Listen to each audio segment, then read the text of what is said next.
Welcome back to the Buckshot Blaine channel. This video is going to be about comparisons of some hand-loaded ammo, 3 different hand loads and 45 Colt that are going to shoot out of a short barrel, it's a 2.5 inch barrel Charter Arms Bulldog. And then I'm going to compare that against some production ammo, which is a Hornady Critical Defense in 45 Colt. And then I'm going to use a Taurus 605 and compare 2 production types, which is one is the Hornady Critical Defense and one is the Ammo Inc. Jacketed Hollow Point. Hope you enjoy the results. Okay, just so happens this is the 4th of July today, so it's fitting that I'm going to go through and discuss each one of these freedom pills that we've assembled here for testing. And I'm going to preface the hand load data with the fact that these are max loads according to the Lyman Reloading Handbook, but previously I have tested the starting loads and worked my way up to make sure that these max loads were safe in the firearms that I was going to be testing them in.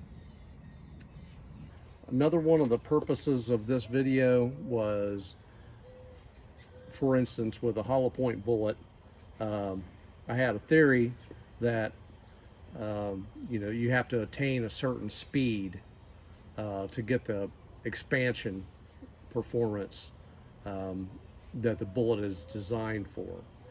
So in the case of 45 Colt, for instance, the test barrels in the Lyman Handbook, which the expected velocities are up close to 900, usually 850, 900, or almost 900, which 900 was the original 40 grains of black powder performance. That was a 7.5 inch barrel. So today I'm testing these out of a 2.5 inch Charter Arms Bulldog. So what I really wanted to find out is, are hollow points even worth the trouble versus something like the bullet that Elmer Keith came up with, which those who don't know, he was a famous gun writer. He developed what they call the Keith style semi-wad cutter bullet that I have there, which is the second one. So these are in the order that I'm going to do the ballistics testing in. So I'll just go ahead and start off with, and I'll also note, when I say this is like my number 5 load, every time I develop a load, I give it a number. So this is my number 5 max load, this is my number 6 max load, and this is my number 4 max load. And that's just, it's out of order, but it's the way I tested them in, so I'm just going to try to keep everything together. So on the number 5 max load, that's a lead hollow point bullet that I got from Hunter Supply, and that is on 6.2 grains of Hodgkin tight group, and the expected performance from the handbook out of a 7.5 inch barrel for 6.2 grains was 881 feet per second. In this particular test, with a 2.5 inch barrel, I had a high velocity of 650 feet per second, a low of 616, and an average of 635. That's an extreme spread of 34 and a standard deviation of 12. So there again on the velocity, the velocity was 246 feet per second less than the rated handbook velocity. So that's 635. is what the average was. On the number 6 max load, that was a 255 grain lead semi-wad cutter bullet on top of 6.2 grains of tight group. Again, same powder charge as the number 5. And for the 6.2 grains, that would be 896 feet per second out of a 7.5 inch barrel, according to the handbook. What we got across the chronograph was a high of 681, a low of 663, and an average of 668, with 18 extreme spread and a standard deviation of 6. That was very good. Moving on to the number 4 max load, that's a Hornady XTP bullet, 250 grains, on top of 8.7 grains of Alliant Unique powder. Now, the chronograph shows a high of 656 feet per second, a low of 607, an average of 622, an extreme spread of 17, or I'm sorry, extreme spread of 49, and a standard deviation of 17. So that velocity was 255 feet per second less than the handbook. I will note, on the day I did the testing, it was 78 degrees with 58% humidity.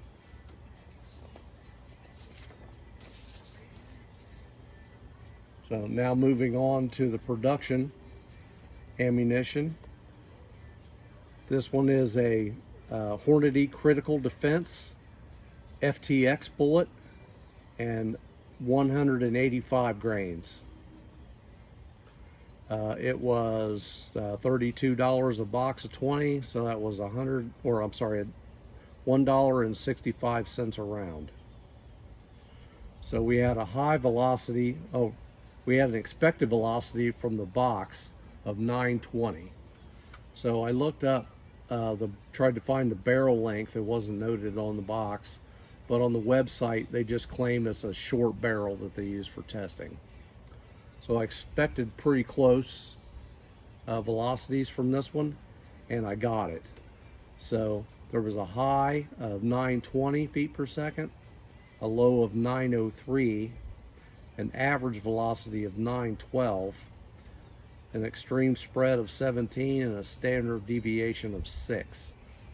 And so that average velocity was only 8 feet per second less than rated on the box.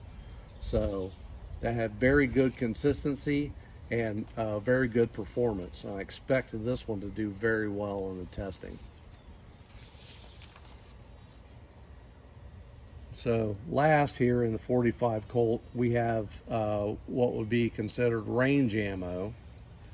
So this is a 225 grain jacketed soft point from American Eagle. It has a rated muzzle velocity of 860 with a barrel length of 4 inches. It was $70 for a box of 50, so that comes out to $1.40 a round. So in the chronograph testing, we had a high of 693 feet per second, a low of 650, an average of 672, with an extreme spread of 43 and a standard deviation of 14. So that comes out to 188 feet per second less than it was rated on the box, with 1.5 inches less barrel length. Okay, now for our two 357 Magnum production ammunition. First, we have the Hornady Critical Defense FTX 125 grain bullet with a box velocity of 1,500 feet per second out of a barrel length that was just described as short. It was $40 for a box of 25, so that's $1.60 a round. So for the chronograph, we had a high of 1180, a low of 1143, an average velocity of 1156 feet per second, an extreme spread of 37, and a standard deviation of 16. So that was 344 feet per second less than rated on the box.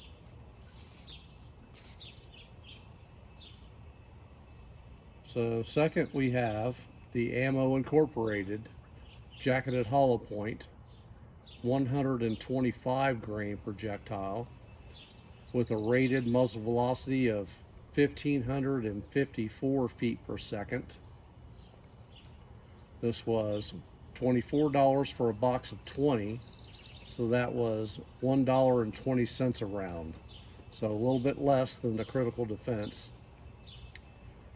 And across the chronograph, it had a high of 1199 feet per second, a low of 1181, an average of 1188, an extreme spread of 18, and a standard deviation of 7.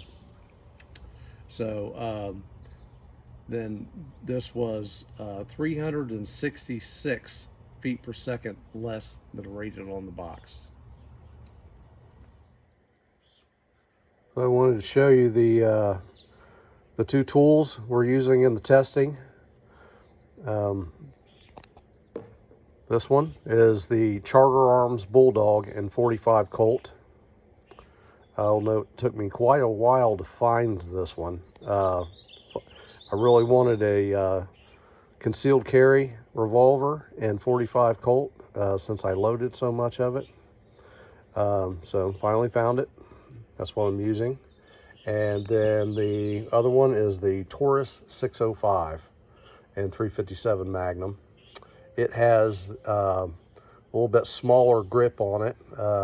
There is a smaller grip available for the Charter Arms, but I choose to use the full-size grip since I holster carry that one and pocket carry the Taurus. So that's those. As Tools and Targets would say, it's jelly time.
So we've got a lot of tracks in this block, but I thought I'd try to point out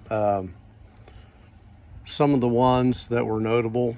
I know from the videos we're going to have a lot of good footage and still shots of the temporary wound cavities as they were made with the projectiles coming through. But then, another factor is the permanent wound cavities, or the permanent tracking that we have through here. So I'll go ahead and point this one out. This was one you did not see. That was the first number 5 load. It was an escapee. It kind of popped out the side and I lost it, so I didn't include that one. And then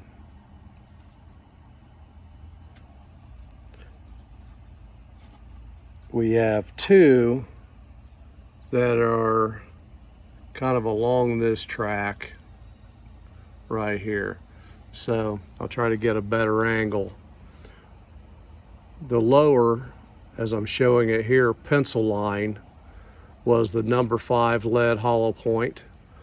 While it had a good temporary wound cavity, the only thing it left was kind of a pencil line coming through here. The semi-wad cutter, the American Eagle, the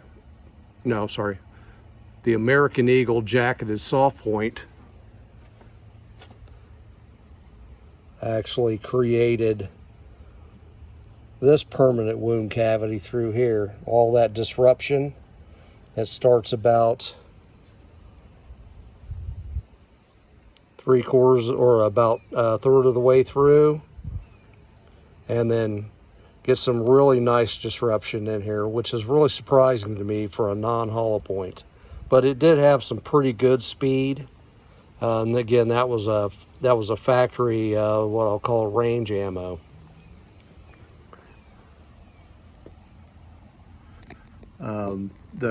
I would say the clear winner was the Hornady Critical Defense. The first one comes in down here, and you'll see from the video that it had very good power and temporary wound cavity, but it's got a pretty good permanent wound cavity also. So there's some disruption through there, and then it just keeps right on going. Then I took a second shot because I lost that one. So that one, actually, I'm sorry, that was the second shot. This was the first shot up here, and it has even better permanent wound cavity coming through here and disruption.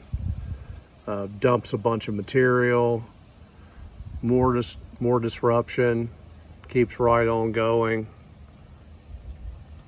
So, and then it popped out the top, so that's why I took the second shot. Now we'll get this turned around so we can look at the 357. So for the 357, I've got it turned around so we're entering here on the left. The one on the bottom was the Hornady Critical Defense. It had very nice disruption, energy dump at the beginning, and then eventually it tapers off into like a pencil line, and then it's almost where you can't even see it anymore. The one above that was the ammo incorporated. So it had very good energy dump coming through here, starts dumping material, really nice disruption, continues on, keeps disruption going until it goes out the end of the block. So I think the Ammo Inc. did a little bit better than the Hornady on this one. So I'm going to show you, I hadn't mentioned this before, I don't think, but I was shooting through 4 layers of denim in front of the ballistic gel, so trying to simulate heavy clothing. So on the projectile results, we have the number 5 load the lead hollow point. Got some denim material and no expansion. On the number 6, the semi-wad cutter, again, we didn't expect any expansion. Picked up a little bit of denim material. On the number 4, jacketed hollow point, clogged with denim, and did not have enough speed to expand either. On the Hornady critical defense, we had expansion to 0.56, and very nice performance out of this one, by the way. So I think that one was the clear winner. Then we had the jacketed soft point, American Eagle. Had the denim stuck to the front and printed the denim, but no deformation other than that. On the 357, the Hornady critical defense, we expanded to 0.49, so pretty good expansion there. I think better expansion, the best expansion of the 357s. Also carried the ballistic tip all the way through the gel. And then the Ammo Incorporated 357, we expanded to 0.46. So I thought it performed a little better in the gel, but the expansion was a little less than the Hornady. I think so the Hornady beat it out on expansion. But I will note that even both of those 357s just barely edged out the size, even without expansion, of the 45 Colt, and the Hornady really killed it. So that's those.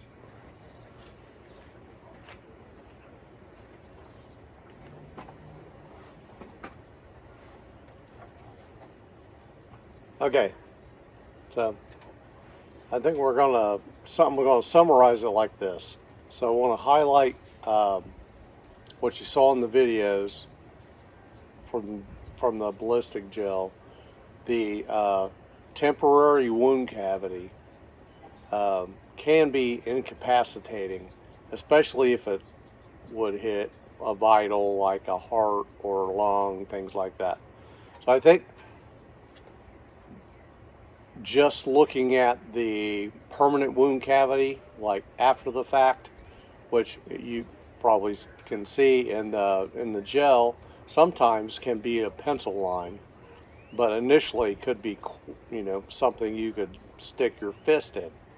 So I think that shouldn't be discounted, and I think it's a very important factor, and that's one of the things that I'm looking to do with this channel. So we'll just go through some of the individual tests. So the lead hollow point had a real nice temporary wound cavity, not great on the permanent wound cavity. The number 6, which was the semi-wad cutter, that bullet I think is better suited for deep penetration and maybe a harder alloy. So let's just say you were wanting to take a bear or something like that, or protect yourself against a bear. That's something that has a really tough hide, tough muscle. You really need to drive the bullet in.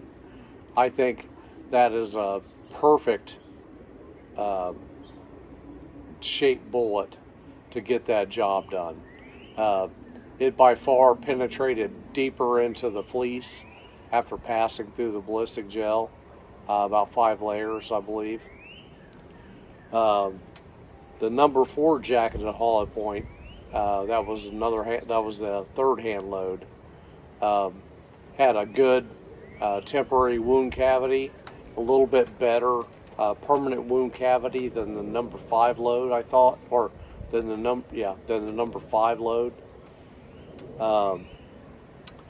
The critical defense production ammo in 45 Colt, I thought it was by far the best performer. So had massive temporary wound cavity. Just blasted the gel, and then also had a really good permanent wound cavity. One of the surprising ones for me was the American Eagle jacketed soft point, being how that was just basically a flat-nosed cone. Target ammo, I didn't expect much of it, but it had enough speed that it made a pretty good temporary and permanent wound cavity. So what that tells me is I'm going to go back, see if I can work up some more hand loads, maybe get a little more speed, and see if they perform a little better. Because what I saw with the two hollow points, the lead and the jacketed hollow point, they both had pretty good temporary wound cavities just from the shock wave going through the gel, which I think that's an important factor in overall incapacitation. So I want to get a little bit more into that. Maybe start doing some of my own bullet casting, playing around with a little bit of the hardness. I think I can probably get a hollow point to start expanding at a lower speed. I think the speeds on these hand loads were a little light, and that could be just because the handbook is being conservative. So the critical defense production ammo, even though it was 185 grain bullet at 900 feet per second, was really powerful. So I think we can go a little higher with the speeds on the hand loads. So again, I'm going to play with the bullet shapes, hardnesses, things like that.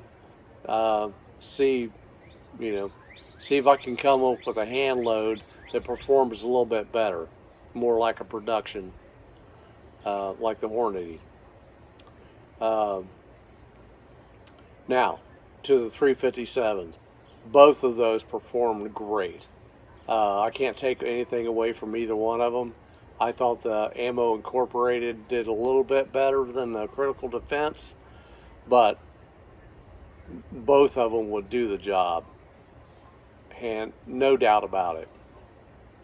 So I hope you enjoyed the video, and hope you come back. Give me a thumbs up and subscribe. Thanks. Bye.